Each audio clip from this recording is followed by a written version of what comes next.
Thanks for joining us on a Tuesday. I'm Marlin Bohling. We're going to check in on ag conditions on the Mid-Atlantic coast. We're going to bring in Ben Hushon of the mill in Whitehall, Maryland. He joins us each and every week at this time. And Ben, I'm glad you had a chance to visit with us here. Last time we spoke, you said something about they were just starting to maybe cut some silage there.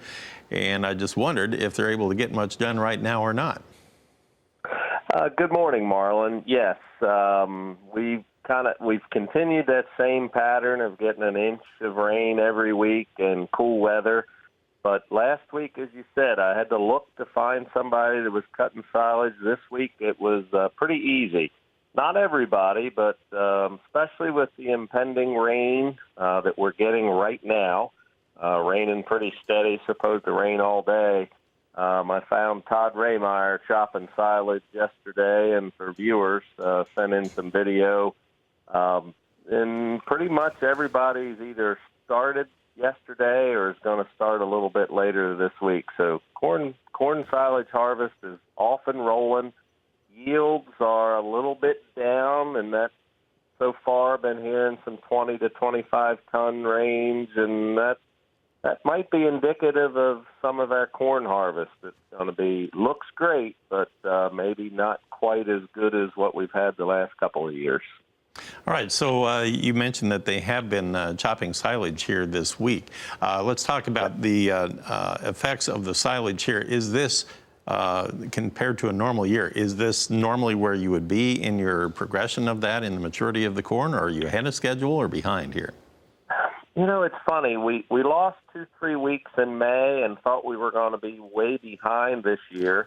Our heat units are down, but because, again, as we've talked, July and August, we just have not had the 100-degree days, but we've had an awful lot of 80, 85-degree days, and it appears that we're going to turn out to be just about on track. In fact, some would say, again, this was April planted corn, so they got it in before the wet period. So I think we're going to be on track.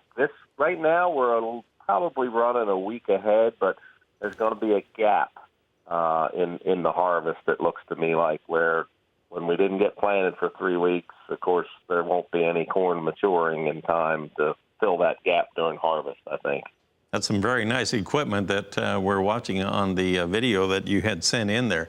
Are there a lot of dairies in that particular area there?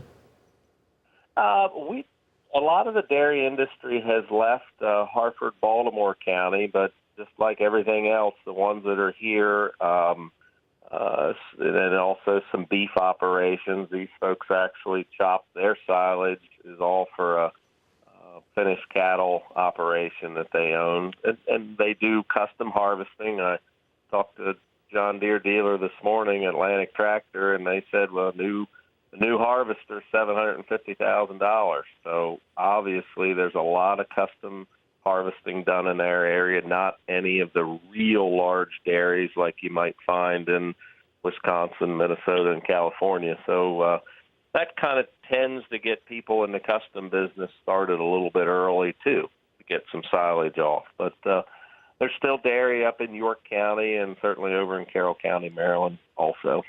Wow, thank you for the update. I appreciate it, and I'm sure in the next week or so we'll be starting to talk about actual grain yields here before too long as well.